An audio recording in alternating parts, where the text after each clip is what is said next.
Okay, so last week we talked about the first of Stephen Covey's 7 habits. What was the first habit? Okay, be proactive. Thank you. And as I said, that's probably, if not the most important, at least it is the foundation for all the rest. Because it's the acknowledgement that you're in charge. And in this video that we were just watching, it's kind of the same thing. He's saying now, if you accept that you're in charge, you have to be in charge of your vision. You have to be in charge of where you're going. What is your end goal in life? And yet many of us, as he was pointing out, do not control that. We allow our family to tell us, or we just kind of drift through it. Our teachers say, oh, you're good at this, you should do that. Or we get into an organization, we just drift along and do whatever people tell us to do. We don't really know where we're going. We may work very, very hard, but working hard and getting someplace are two different things. Let me make a point on that. But first off, it is important to understand that it is our ultimate freedom is the right and power to decide how anybody or anything outside ourselves will affect us. So while somebody may be telling us what to do, or we may be kind of being pushed in a certain direction, it may be fear. It may be our own fear that somehow has been instilled into us over the years. We're afraid to take a chance. Or our family may be telling us that. I think I mentioned in this class before the migrant students I used to work with in America. And their parents were telling them, just quit school. You're never going to make it. You don't speak English very well. We keep moving and you get behind. You're not passing on some of your classes. Just forget about it. Come out and work in the fields with us. We're making lots more money than we ever did in Mexico or wherever we came from. And so just come and we're doing better than we ever have. If you come out and help us in the fields, we're going to be really successful and have much more than we ever had in the old country. And so even their own families are telling them, you cannot achieve your dream. Whatever that dream might be, don't even bother to dream. You cannot achieve anything more than what we're achieving now. We're doing well. Don't worry about it. We're doing well. And so even one's own family sometimes can be, in a way, your worst enemy in achieving what your potential is. And that's not to denigrate parents. I'm a parent. I've got only 4 children, but I have, 2 stepsons, so I guess that's 6. But I do have 18 grandchildren now, and I don't want to, I know they have to create their own lives, let me put it that way. There are times when parents do want to tell their child, oh, what are you doing? Don't make the same mistakes I did. And that's not a bad thing to do. Don't get me wrong. I want to give guidance to my children and my grandchildren. I want them to achieve everything they can achieve. And maybe I have a little bit different vision for them than what the migrant parents have just because of my background. Because I have taken chances and I have done things that other people maybe didn't think I could do. But, and even things that I wasn't sure I could do when I was kind of going against my own talents. I had a talent in science and math, and I decided to go against my talents and go into communications because that's where my passion was. And I believed, and I still believe, that passion can override raw talent, because passion will drive you through your life and help you to develop the skills and the knowledge that you would not have achieved without passion.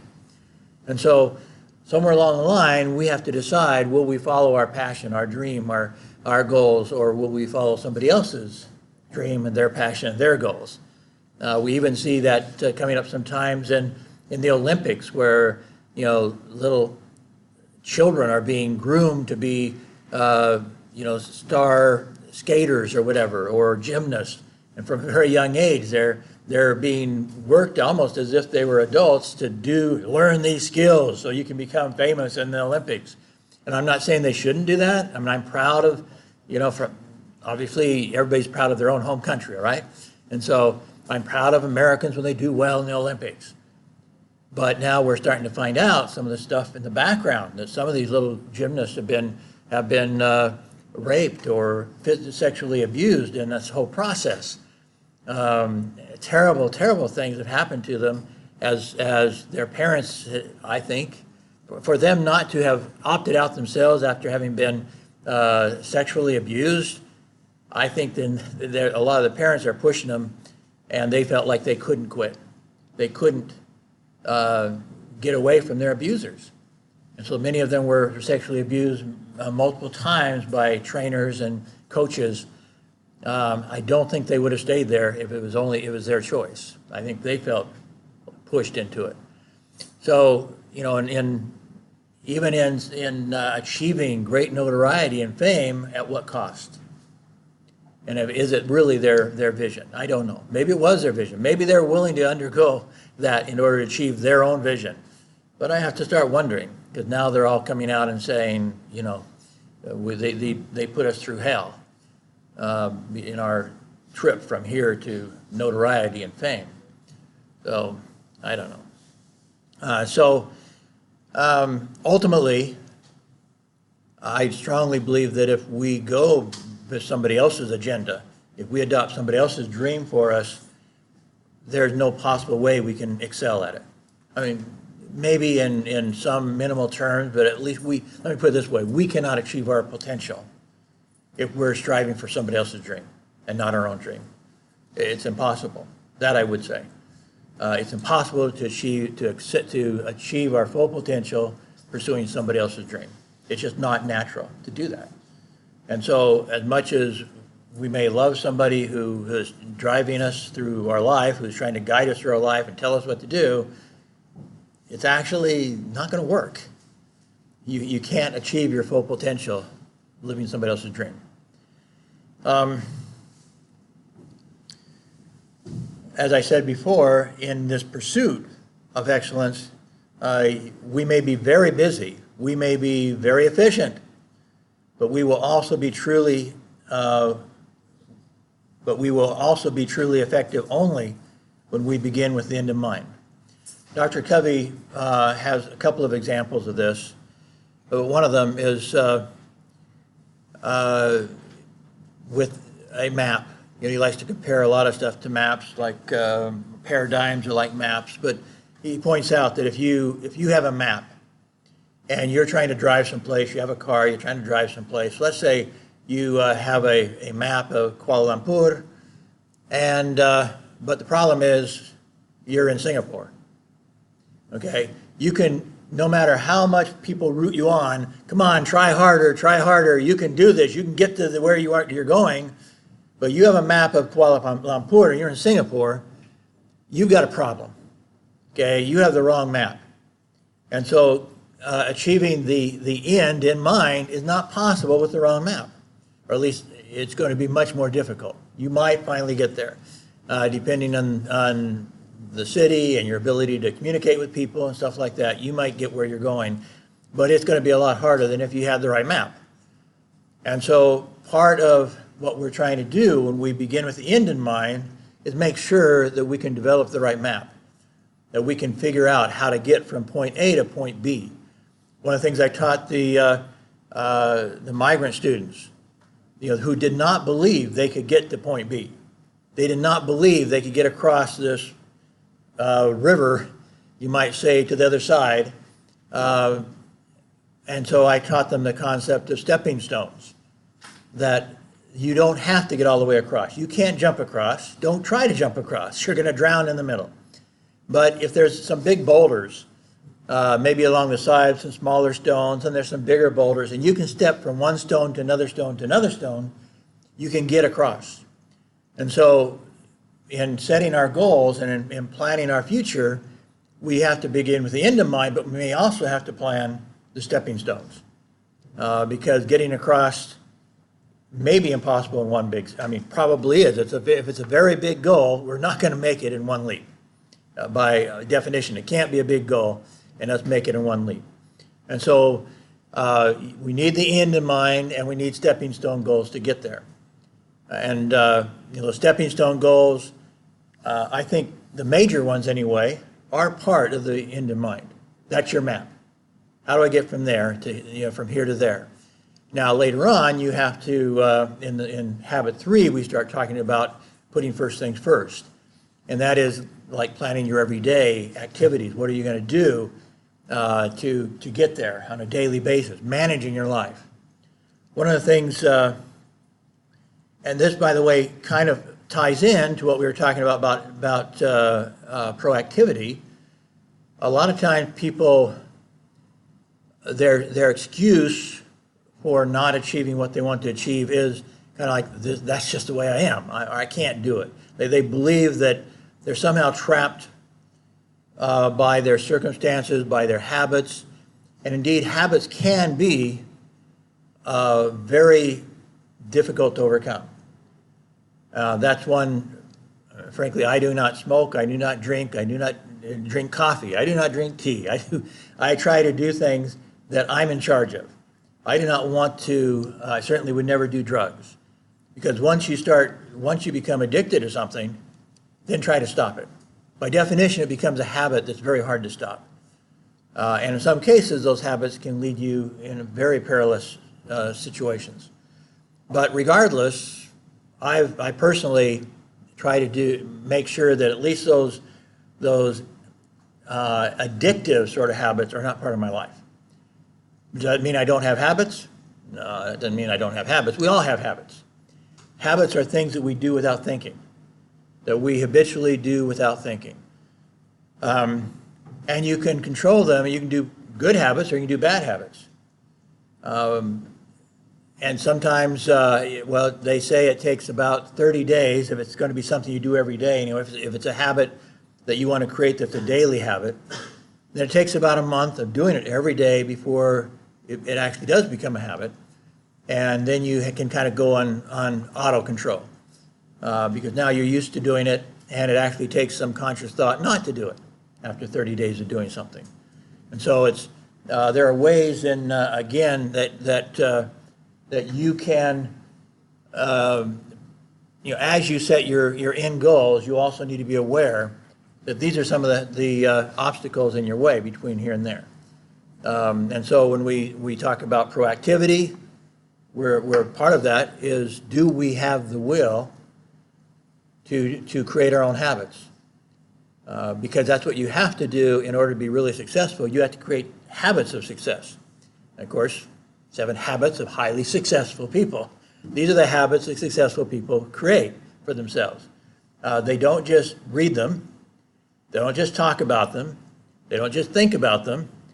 But it is actually, with some difficulty, as Dr. Covey himself admits, they have to probably concentrate on one at a time, not on all 7 at once. I mean, you can understand all 7, you can make a commitment to all 7, and you can try to keep all 7, but you may have to concentrate on one at a time as far as truly making it a habit. Because these are difficult things to do, but if you do it, if you can create the habits and put them on autopilot, then that will lead you to success. That then helps become your map.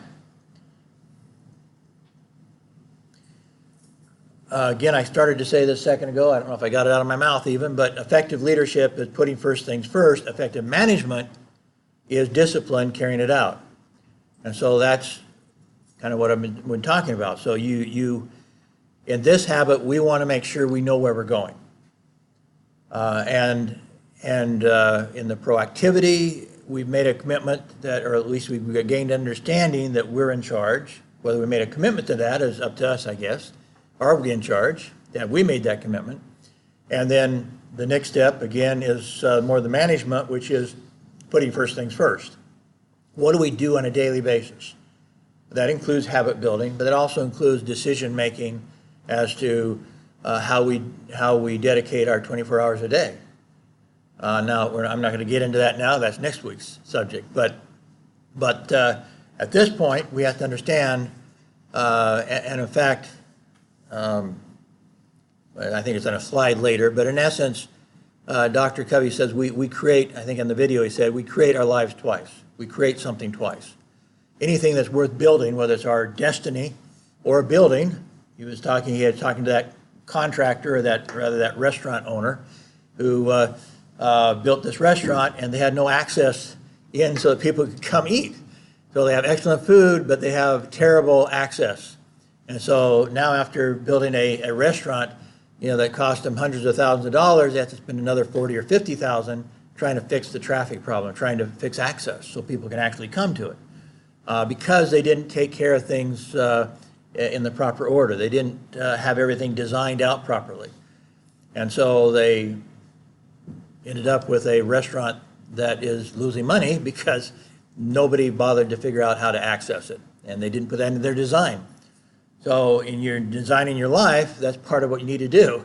You need to figure out some of those stepping stones. As I said before, one of the stepping stones for that restaurant owner was, how do I get people into my restaurant? That he tried to jump over that stepping stone and fell in, basically. He couldn't do it. You can't jump over that. So we need to design our lives, so to speak. And in doing that, basically we're saying that we are envisioning our lives.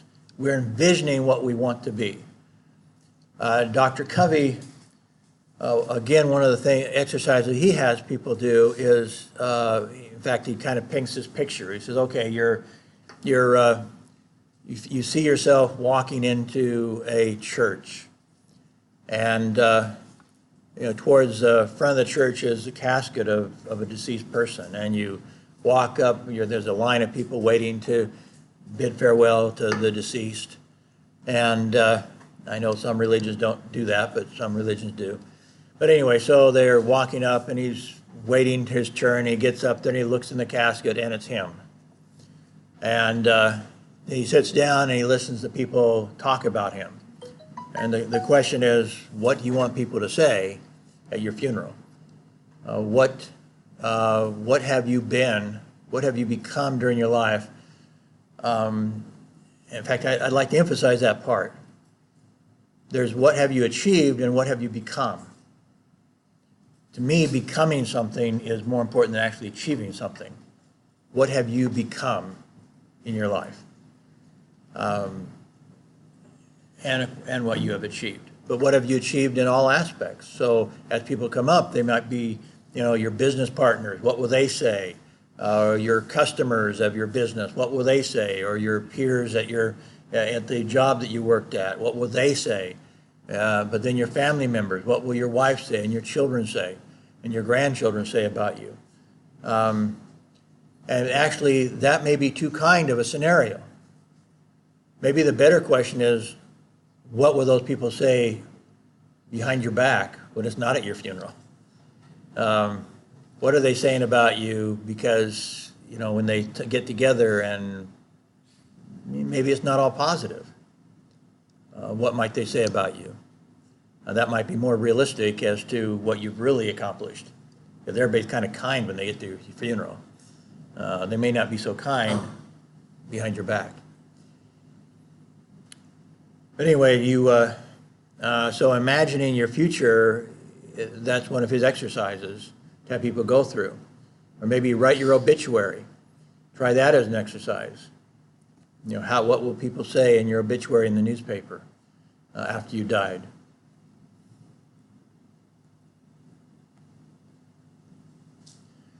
Ultimately, along with the idea of being proactive, now we're recognizing that we are the creative force in our life. We have to be if we're going to accomplish our goals. Are we the creative force in our life, or somebody else the creative force in our life? That's a major question. Who's the creative force in our life? It should be us. Again, if it's not us, then will we have the passion to achieve our potential? I doubt it. Anyway, we are the creative force, and through our own decisions, after our rather than our conditions, if we carefully learn to do certain things, we can accomplish our goals. So, as I said before, there are some goals, maybe unreasonable ones, but I think we all recognize that. I'm not going to be the next LeBron James at this point in my life, the greatest basketball player perhaps that ever lived. I don't think that's a reasonable goal for me. But I can achieve goals that are reasonable and that I have passion for. That's where, one of those questions of are you good at what you love, or do you love what you're good at? Probably both answers are a little bit true, because at some point, at least most of us are realistic enough that we tend to love what we're good at, but we also love what we're good ultimately. It becomes circular. But I don't even, it doesn't even enter my mind that I'm going to be competitive with LeBron James. Okay, it's not going to happen, and I'm not dreaming about it. Okay, so it's not part of my dream. But however, actually, I'm about the same size as Stephen Curry. If I had really wanted to be a star basketball player, I'd been out shooting three-pointers, for decades or something, trying to become Stephen Curry. If you guys followed all the NBA, but maybe you don't. But anyway, that I might be able to do. So I might be able to if I had started soon enough and really had enough passion for it, maybe I could have been a professional basketball player. Maybe not LeBron James, but Stephen Curry, yes, I could be, in theory. But there's only one of him right now, so maybe not. So, as you develop your plans, do follow your passion. I have known a few people that are totally oblivious to what their potential, to what their, how do I say this, totally oblivious to, I guess I'd say they're totally not self-aware. They don't, not self-aware as to how they come across to other people, some of the negative responses they get from people, just being themselves, so to speak. That is a problem. That is a problem that's hard to overcome if you are not self-aware enough to know, to understand how you're realistically interacting with other people. On the other hand, as Will Smith said in one of the videos we looked at last week, that doesn't, if you're going to achieve great things, you may have to be a little bit delusional. That maybe you do have to go beyond what I think you can do. I was thinking of a young lady that in my very first class in Kazakhstan, I was teaching Introduction to Public Relations, and there were lots of other people who were more talented than her. I think there were at least 30 people in the class. And I'd have to say she was pretty much middle of the road in her actual raw ability to communicate, especially in the written word. But I've never known anybody more passionate. And so she was all involved with NGOs, with non-government organizations. She had already started one. Even before she came to the university, she had started one and had already won a bunch of grants for this NGO that was doing some significant things with youth, trying to teach them not to do dangerous activities that would get them HIV, AIDS, things like that. She was, and she had already been invited to go to New York City, to go to a meeting at the United Nations, to work on this idea and stuff. Her passion was way above her talent. And I thought, this kid is delusional, for sure. Not so much. Now she's been out for 6 years or so. She was a freshman, I think, at that time. She co-created a consultant firm, and she was in charge of the marketing development. And Within those first 2 years, they developed more than $500,000 in annual revenues. She's just going way beyond what I thought she could do, frankly. And every time she does something, takes the next step, she surprises me. And so don't even believe your professor if he wants to put limits on you. It's kind of like I was saying about my friend Dennis, the guy that became a college professor in mechanics. You know, he didn't let people tell him what he could do, and I would say that we all thought if he would have told us, well, I'm going to become a college instructor when he was in high school, we would have all laughed at him. Even his best friends would have laughed at that idea. That was delusional, yet he did it. So follow your passion. Try to be self-aware enough to know what you have to improve at, because that's a key to overcoming the weaknesses you might have that, like I said, some people are a little bit unaware of their weaknesses. And to really become successful, you do have to overcome some of those weaknesses probably. Certainly this young lady I was talking about has overcome, she is now, through her passion, actually kind of like me. She was probably not naturally a good, at least written communicator. She's now working in her second master's degree. She writes all sorts of reports based on her consulting work and stuff. So she clearly has worked on and become much more expert at her writing than she was when I had her as a freshman in college. So just because you're not good at it now doesn't mean you can't be good at it. Motivation is the fire from within. If someone else tries to light that fire under you, chances are it will burn very briefly. So the motivation that's effective is passion, and that's within you. That's not under you. So you have somebody, a parent or a teacher or somebody trying to light the fire under you to get you going, that's not so effective. Because for one thing, you're going to run any direction. You're not going to run in necessarily the right direction if somebody's lighting the fire under you. But if that fire is within, if that motivation is passion within you, and you combine that with setting the end goals and the stepping stone goals where you want to go, now nobody can stop you.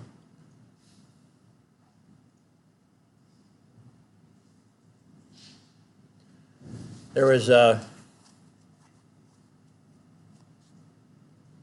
let me go on. There's a story I wanted to tell from Covey's, but I'll go on for now. Okay, so beginning with the end in mind. The habit is based on the principle that all things are created twice, as I said before. So they're created first by planning, so like the architectural renderings or the engineer's designs. They're created first in somebody's mind. If not yours, that means somebody else's. Or they should be. If not, it's definitely not going to be very successful if there's no plan at all. There is a mental first creation and a physical second creation. I guess in a sense, if you haven't made a long-term plan, then you're making basically short-term plans all the time. And if you were a architect and you were designing your building just one step at a time and telling the contractors, go do this now, and then you wait until the next day, well, I'll design something else so they have work to do tomorrow, that would be a prescription for disaster. Because if you as the architect do not plan out the whole thing, you're suddenly going to find yourself in that trap, at least to the degree of this guy who built the restaurant with no access. And it may be much worse than that, because you may build your building and realize, oops, I forgot to put a plan for any piping for the toilets and water for the basins and stuff. So if you haven't planned some of those things, you may have a building that looks wonderful and you have no electricity and no water and no sewage or whatever. So you can't just plan one piece of a building at a time and expect to be very, very successful in your architectural efforts. Anyway,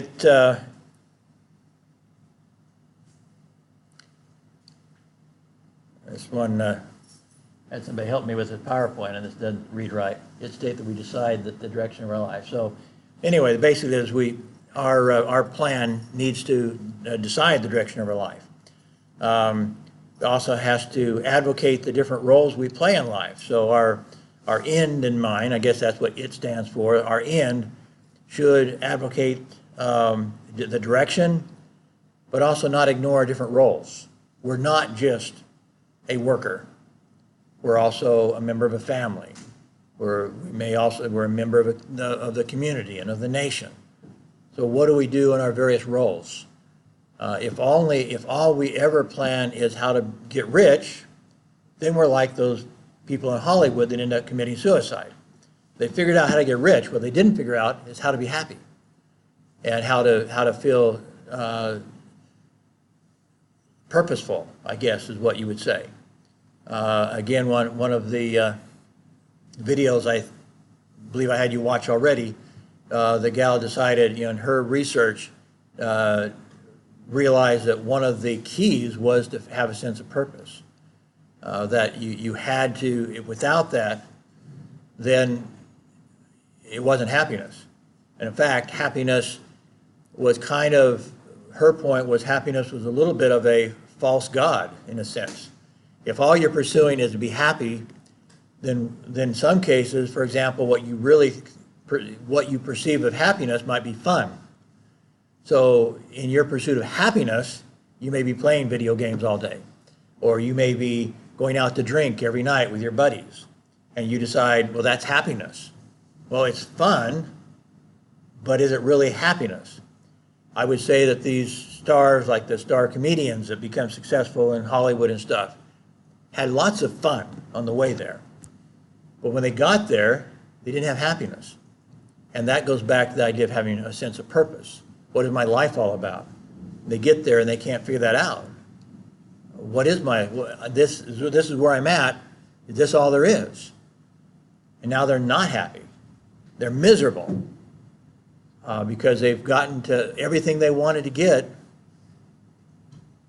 and it's not really happiness that they achieved. Fun on the way, yeah. Money, fame, but they didn't achieve happiness. Because happiness somehow relates to our purpose, ultimately, in the end. So this end in mind has to recognize our various roles. If we're a total disaster in our family and we're successful at work, are we going to be happy? Are we going to be satisfied with our life when we get to the end of it? And our kids are saying, what a loser of a father, whatever. Anyway, if you don't know where you're going, how will you know when you get there? So again, having that map, figuring out how to get to a place, and maybe it's not a straight line. In fact, I would say if you think your map to success is a straight line, then you are self-delusional. It's not going to be a straight line. Well, let me put it this way. I guess there are some people who gain some degree of success very rapidly in life, and maybe for them it was a fairly straight line to get to that point. But actually they're the ones then, so they become famous and rich at, before they're 20, for example, a music star, a young actor, perhaps. Even, I think I had you watch the video, hopefully you did, about the 14-year-old kid in the inner city who became a millionaire. He became a millionaire by the time he was 14. And he had everything against him, everything. He came from a family with no money. His mom was working multiple jobs to put the food on their table. And somehow he became a millionaire at age 14. Amazing. Now, he seems like from the interviews that were in that video that he has it all together. And in fact, he himself says he didn't want to be a millionaire. He wanted to be a billionaire. Somebody who, yes, was maybe rich, but also was real inside, was a real person. A person who had passion and love and character, and was somebody who was rich from the inside out, not just on the outside. So that's, he had a better idea than a lot of people, let me put it that way, who achieve some degree of success, maybe including a lot of monetary success, but they haven't figured out how to be happy and how to have purpose in life. If you, if this is, the idea of this is a picture of a jigsaw puzzle, and Dr. Covey talked about that in the video that some of you heard as we opened class. So the question is, if you had that, all these pieces, it's kind of hard to put all that together, right? In fact, my daughter and son-in-law were, when I was home last, were putting together a puzzle that was all white. There was no picture in it. So basically it was worse than this. And the idea of putting all the pieces together without having any image at all on it, I think that whoever created that was really sick. But anyway, they were doing it. They were trying to put this thing together, and they at first it was, you could get the edges, you could see the straight edges, so that was fairly easy. They got the outside all put together, and then trying to go inside, it was rather large, about as big as this top of this lectern. They were finding they were kind of getting exasperated as they worked their way in, and all the pieces were so many different shapes and no straight edges any place anymore. So anyway, that's kind of, in this case, you don't have a picture and you're throwing a bunch of stuff together. It's kind of like having all white pieces. Not quite as bad, but kind of close. Well, if you know that this is what you're putting together, Dr. Covey's maturity continuum, well, then you start, it's a lot easier to put the puzzles together. So, you know, if you have the image and then that, then you can put them all together. So again, it's the analogy is, that's the way it is with life too. You have lots of pieces to put together. And so if you have that picture in mind, you can do it. If you don't have that picture in mind, then you might as well have all white pieces. You're just putting one piece at a time, and it's driving you crazy. You don't know where you're going. You don't know how you're going to get there. And you're just putting all these random pieces together, trying to make them fit.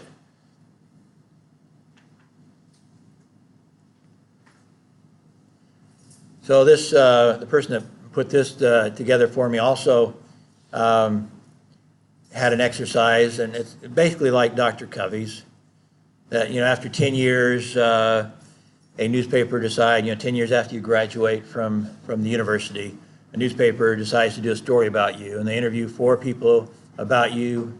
These could be friends and family, business partners, people like that. As I said before, what are they going to say about you? And as I said, I think it's probably even more telling if you think about what they'd say behind your back.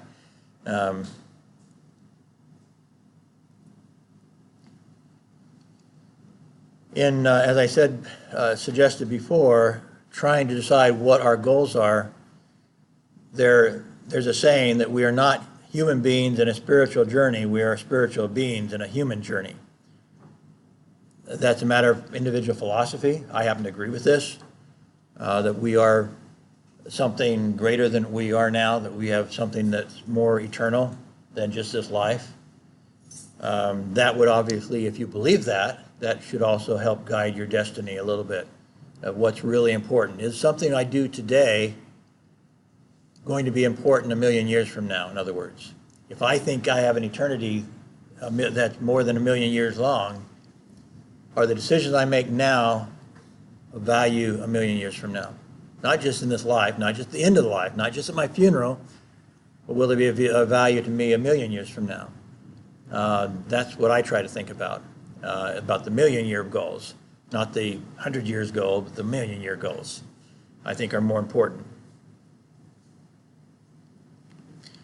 One of the great Supreme Court justices in America said, what lies behind us and what lies before us are tiny matters compared to what lies within us. And that's kind of the same idea, is that we need to, as Dr. Covey says, build our future from the inside out. That we build our future based on principles that he believes are eternal principles, that every major religion teaches, because they're recognized as true principles by all those religions. And so he believes his 7 habits comply and would be supported by every major religion in the world. I haven't researched all the religions to step by step, but I do think that the 7 habits are such that I can't imagine a religion opposing them, let me put it that way. So habit 2 is based on principles of personal leadership, which means that leadership is the first creation. Leadership is not management. That's the next habit that we'll talk about. And part of what we have to recognize is that we can rescript. Whatever we think our script is now, what we are, what we can become, we have the power to rescript it, to write our script. As I said, I would not have bet any money on this student of mine, that in my class 10 years ago, having accomplished the things she's accomplished. And it's really more important, forgetting about what she's accomplished, which is already amazing. She's just an amazing person. She is definitely an inside-out person, a person filled with passion and love and compassion, and who wants to make a difference in the world. And so I couldn't be more proud of her if I was her daddy. Anyway, as we rescript and we expand our proactivity, we talked about how as we utilize our proactivity, then we can move our circle of influence and make it bigger and bigger and bigger until it matches our circle of concern, and maybe in some cases exceeds our circle of concern. And so we can build it as we focus on things that we can control. There's no point hitting our head against the wall on things that we cannot control. People who are always arguing, but aren't really doing anything to change the world don't get much done. So in some cases, you're better off being, just recognizing again, what is it that I can control? What is it that I can influence? And think of it in those terms. You can work, and if even within that, in that realm of considering how to influence change and things that concern you, if we're beating our head against the wall about things that we cannot control, then it's kind of like crying about things that we can't control. It's kind of useless. We're wasting our energy. So let's look at the things we can control, and we start building outward from there until we have more and more influence and can change more and more things. We do this then with our imagination, with our conscience. Conscience, again, suggests if you don't think you have an eternal existence, at least a sense of right and wrong, what's good and bad, and that you choose to be good. And again, your imagination is how imagining what you want to be, what you want to do, and then how to get there. One of the things that, before I go into the mission statement, I'll go back to the story I was going to tell from Dr. Covey.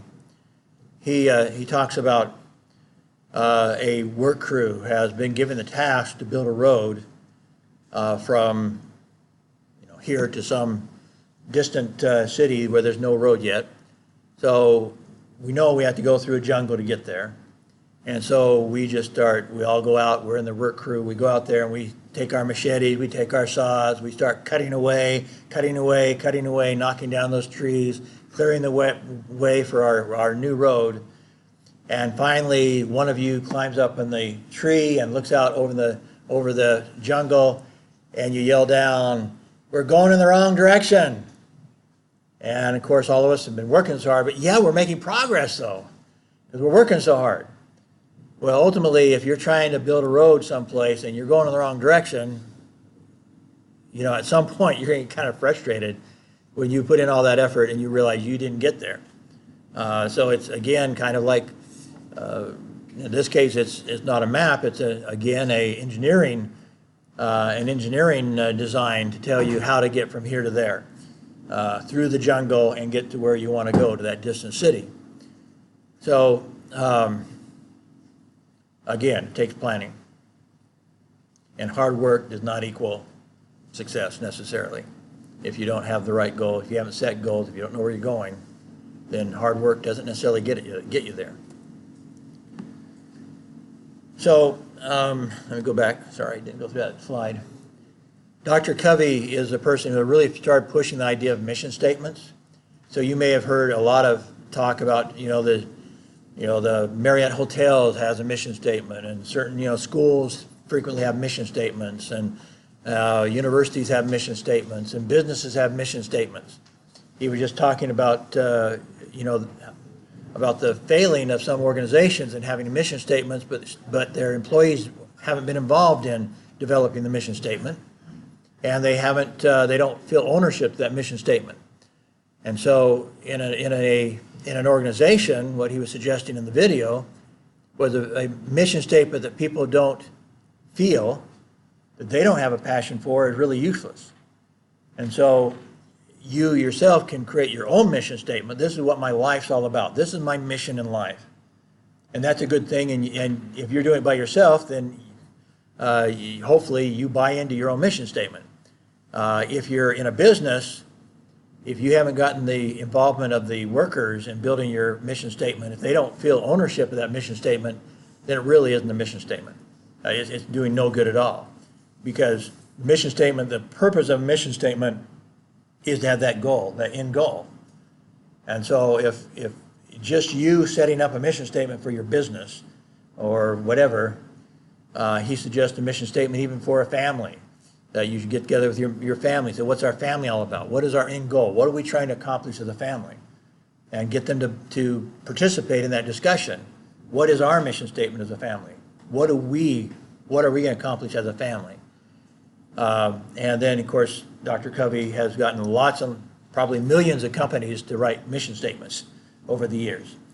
But again, if those mission statements are not, if the people within that organization haven't bought into it, they really don't do much good.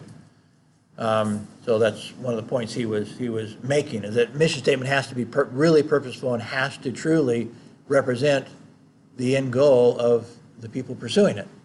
So in a large company, that's a little more challenging. How do we get, if you have 1 million people, if your company employs 1 million people, how do you get 1 million people to buy into your mission statement? He probably has an answer to that. I don't have a good answer for it, other than possibly just to encourage a lot of input on it and discussion about it, and some of those stepping stones to achieving it, getting people involved in suggesting the stepping stones to get where you want to get. There's a really good video on TED.com by a hotel owner. He doesn't have millions of employees, but he has lots of employees. He has lots of hotels now. And he was, basically when they talk to their employees, what they ask them is, are you happy? And what can we do to help you be happier, is the question. And then they try to fulfill that. They want their employees to have a sense of that. But then at the same time, they ask them, how can we do our job better in making our visitors happier and get them to be involved in, again, in essence, their end goal is we want to treat our visitors like family. And the hotel owner was saying how impressed he was. He met the gal from Vietnam, actually, that was working at the hotel as a cleaning toilets, basically. And she was always happy. And he said, why are you so happy? All you do all day is clean toilets. And she said, well, I don't clean toilets. I help our customers. And so her attitude helped him. Actually, was one of the first people in his company that helped him to understand that if you get the employees to buy into the idea of making your visitors to your hotel chain feel like family, then you have something really going for you. And he's by treating them like family, like a father sitting down with the child and say, okay, what do we got? What do you want to accomplish in life? What do you want to be? And so he does the same things in employees and helping them to improve their lives and to rise in the organization, or if they have a different vision to be successful in the organization until they, and they help them go through college or something and know that they're going to leave at some point. But he wants to, his first choice is his first goal is for his employees to be happy. Because he feels that if they're happy, they'll help their visitors to be happy. And so he makes that a stepping stone goal, basically, to the company goal.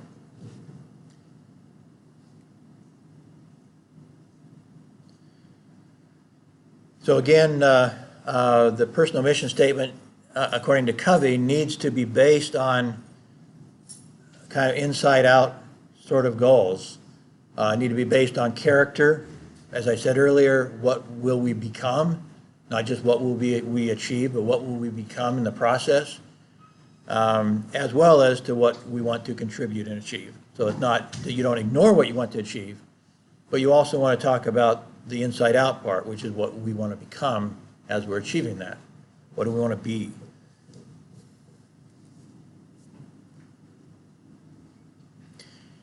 He says that it's very important to understand what is the very center, the principle, the main principle at the center of your mission. What is at the very center? Because he says what is at the very core of your mission will determine how you feel you've accomplished it, how it will guide your actions. It will be the basis for wisdom. What is the wise thing to do here to accomplish our success will emanate from what is the very center of your mission, of your goals. All your sense of, again, security, guidance, wisdom, and power end up coming from that center. What is the core of my existence here? And so he goes through in his book alternative centers. And some of them may surprise you. He says are bad.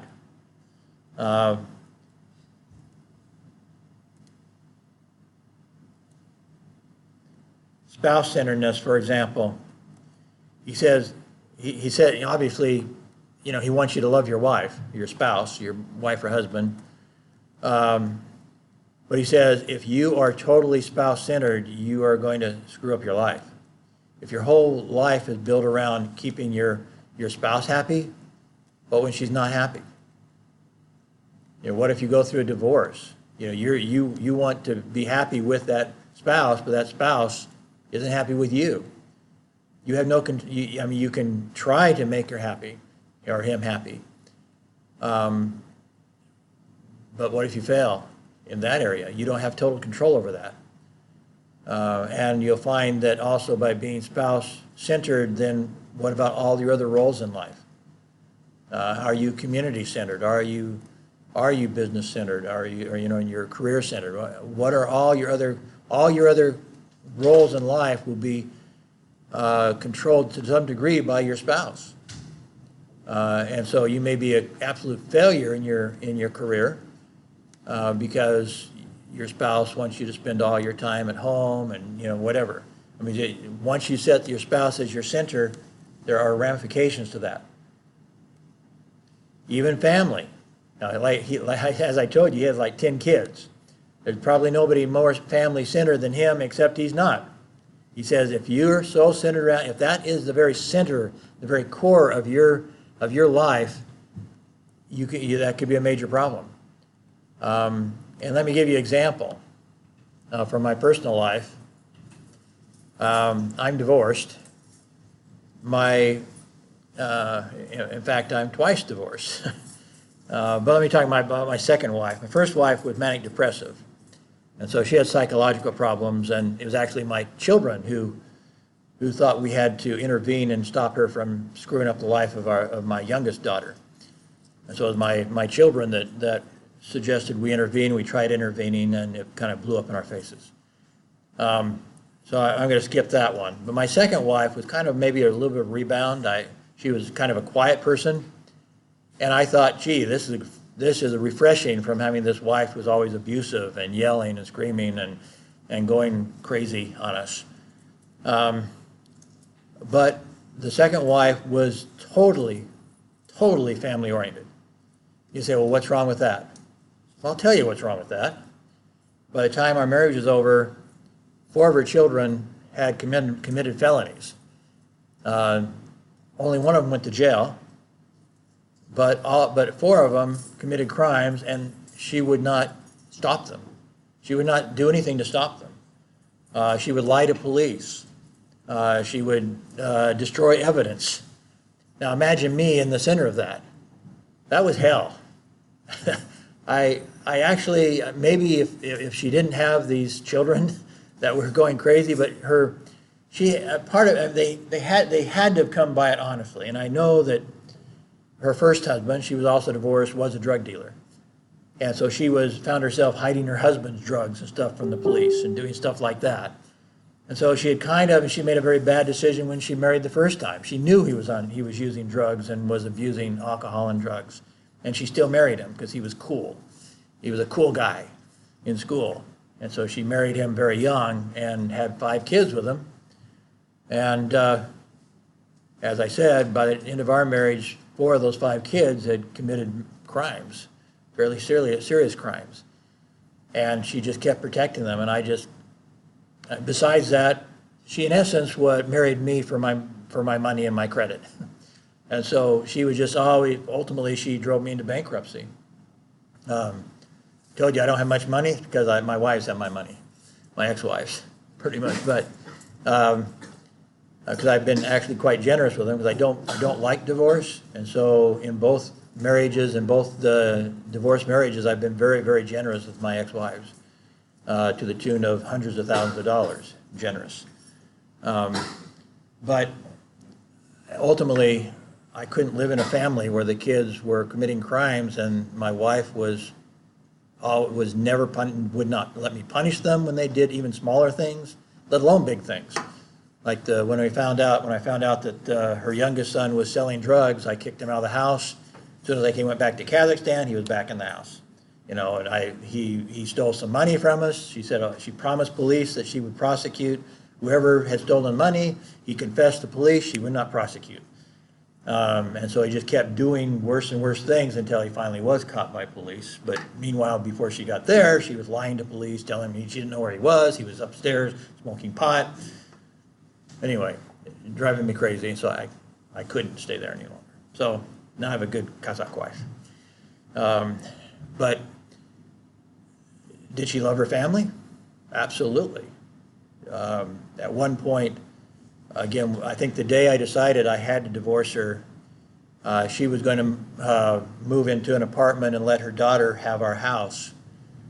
And she was going to give her oldest daughter, a special deal that she would cut some more money off what she would pay in rent if she had let her drug-dealing son share a bedroom with the grandson. I thought, what the hell are you thinking?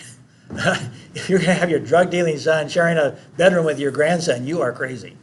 I'm not going to participate in this anymore. I'm out of here. That was the final straw for me. That's kind of... But I remember I confronted her and she started yelling, but he's my son! He's my son! Oh, no. So love of family can go too far, even love of family. If that's the center of your life and everything is built around that family and there are no principles, ultimately he goes through a lot of different possible centers. Money, I think we can understand that can be a disaster if money is the center of your life. Work, if all you care about is work, that can be a disaster. Church can be a disaster. If you're so dedicated to church that it actually ends up, not to say spirituality, but if an organization, even a church, drives your life, that can be a negative thing too. Ultimately, he says that eternal principles need to be the center of your life. Things that last forever, that are forever important. Integrity, honor, compassion, love. Make that your center and make that the core, and then it emanates out to these other roles you have. It does emanate out to your role as a parent. It does emanate out as your role as a worker. It does emanate out in all of your different roles that the principles are your center. I am going to have a principle-centered life. Then it will control all the other aspects and help you put them in perspective. But his argument is principles are eternal. You need to make your core of your destiny the principles, not any one of the individual roles that you might want to take on.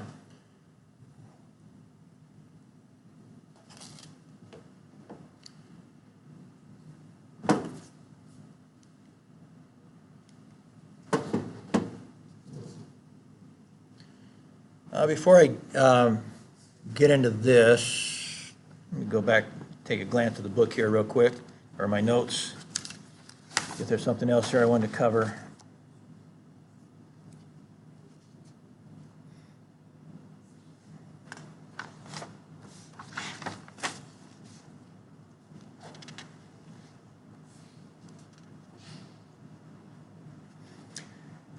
Okay, well, I guess it kind of fits into this, actually.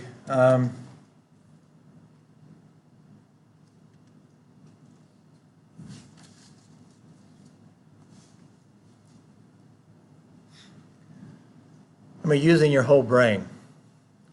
One of the things that he talks about is, as you know, we have a left brain and right brain. Our left brain, our left hemisphere anyway, is more logical, verbal, deals with words, deals with parts and specifics, analytical, sequential, somewhat time-bound. Your right hemisphere of your brain is more intuitive, more creative, deals with pictures, deals with wholes and relationship of the parts. Deals with synthesis, how to put things together, deals with simultaneous and holistic ideas, and it's somewhat time-free. It doesn't worry about time.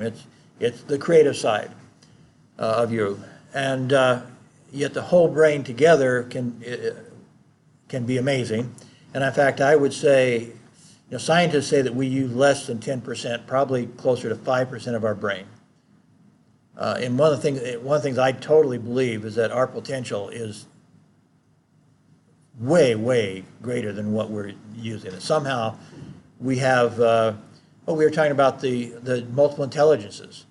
What if we had the intelligence of all those prodigies, that we could sit, walk up to a piano and compose a symphony, or we could figure out, high-level math when we were 4 years old or whatever. What if we had all those functions? In essence, they're there, captured in our brain someplace. I do believe that our brain is filled with miracles, so to speak, filled with potential that we don't even grasp.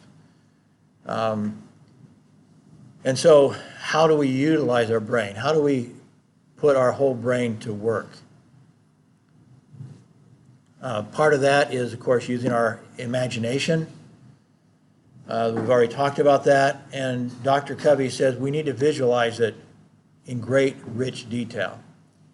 In fact, if possible, reach over into our right brain a little bit, use both brains a little bit, both hemispheres, to try to create this experience in our mind of within this imagination. So whether it's a certain achievement, you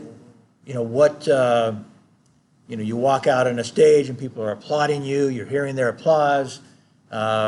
Maybe somebody, maybe not for a man, but for a woman, actually they give them to men too nowadays, give you a bouquet of roses, you smell the roses, whatever.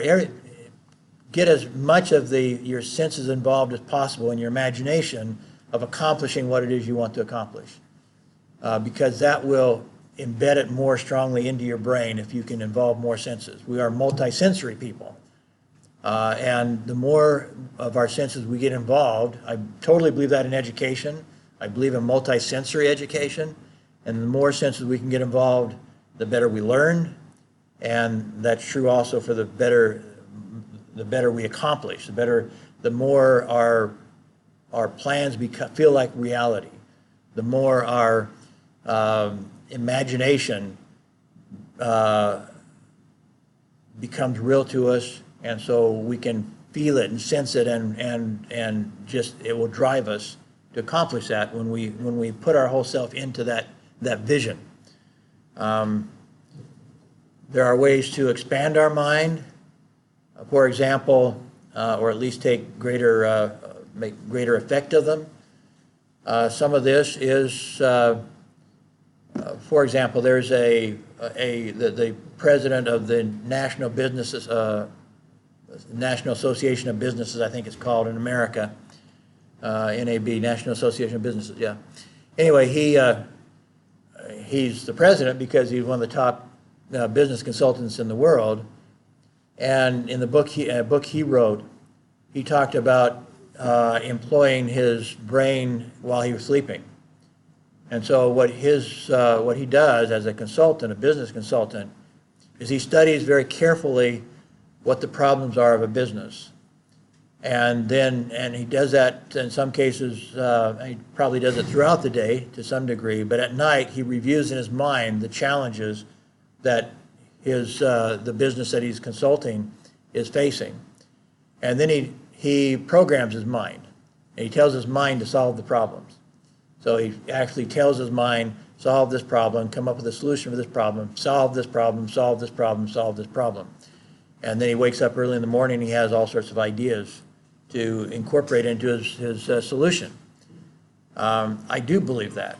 Some of you may have done a much simpler version of that.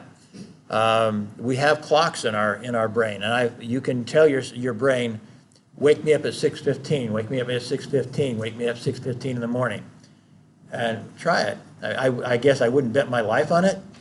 If you go to bed really tired, but it's amazing. Even when I'm setting an alarm, I always wake up about 2 minutes before the alarm goes off so I can turn it off. Whatever time I've set it for, I wake up about 2-3 minutes right before it rings. I may be laying in bed there for a while, and I may be thinking or whatever. I may be done sleeping, and then I have a sense, oh, I got to get up and turn off the alarm, and it's like 2 minutes before it's going to ring. You can program your mind with simple things like that, to program your clock, your biological clock. This idea of medical feedback and how you can, there's healing processes in it. As I said, I think we have powers in our brain that we're just starting to tap. But one of them is the power of imagination, where all night we know our brains don't sleep. In fact, when we're sleeping, our brains are saying some of the most active, our most active of all day long is while we're sleeping, because we're not distracting it with our running around and doing stuff we're doing. Now we let the brain go on its own. We're sleeping, our consciousness sleeps, and so our brain is having fun. Our brain takes off. And so if you can program your brain to do something while you're sleeping, you can see some amazing things happen. I have utilized that. As I said, he talks about involve in your imagination as many of your senses as you can, and create an internal comfort zone. What's he mean by that? Well, part of that is if you've imagined a situation enough, then you're not going to freak out when you face that situation.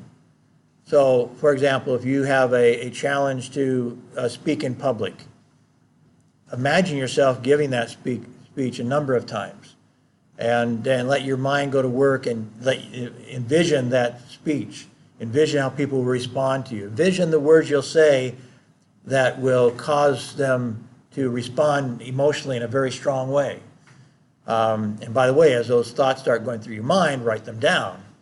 I do a lot of that. I exercise around the loop, and when I have not so much for class, sorry about that, but if I'm asked to speak outside of class or something like that, something that I think, oh gee, I've got to put some special effort into this, a lot of my best ideas are as I'm walking around the track and my mind is imagining that situation where I'm going to be speaking to this group or that group, and I'm going through what am I going to say, and then a lot of good ideas come to me while I'm envisioning it, and I have to get back to my room to write down those ideas that I had while I was walking the track. So my mind is busy as my body is busy too, but you can also do that, like I said, program your mind while you're sleeping, and you can come up with perhaps even better things. I've had a lot of early morning flow of ideas that have been very, very important in my life. Break down your mission statement into specific roles, areas in your life, and the goals you want to accomplish in each area. So, it might relate to your personal goals, your personal roles. If this is your personal mission statement, then your personal roles, your professional roles, your community roles, whatever roles you have that you feel are important, then your mission statement should be broad enough to include those. Again, think about long-term goals for each of them. And then, again, the starting point, he suggests, is the personal mission. Now, what is it I want to become? What is it I want to accomplish in my personal life? And then build out from there to your profession and community from that point.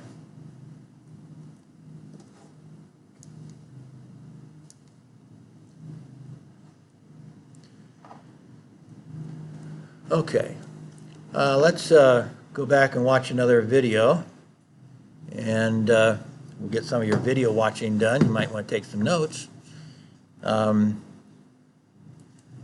talk about them here in class.